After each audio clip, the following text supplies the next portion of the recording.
मी रात्री घरी परतेन. रात्री या शब्दाचा कारक अर्थ ओळखा. बघा मित्रांनो, रात्री हा जो शब्द आहे, या शब्दाला मूळ शब्द रात्र आहे आणि त्याला ई प्रत्यय लागलेला आहे. कुठला प्रत्यय लागलेला आहे? दीर्घ ई. हा दीर्घ ई सप्तमीचा प्रत्यय आहे. म्हणजे रात्री या शब्दाची विभक्ती सप्तमी आहे. ठीक आहे. आणि रात्री पडते, रात्री या शब्दाचा क्रियापदाशी काय संबंध आहे? कारण आपण विभक्ती प्रत्ययावरून ओळखतो आणि कारकार्थ हा ज्या नामाला किंवा सर्वनामाला विभक्तीचा प्रत्यय लागला त्या नामाचा सर्वनामाचा क्रियापदाशी काय संबंध आहे यावरून कारकार्थ ठरतो.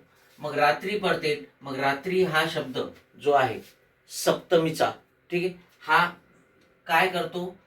काळ वेळ दाखवतो आणि त्यालाच आपण अधिकरण म्हणतो. आणि अधिकरण हा सप्तमीचा मुख्य कारकार्थ सुद्धा आहे आणि म्हणून इथे आपलं उत्तर येणार आहे अधिकरण.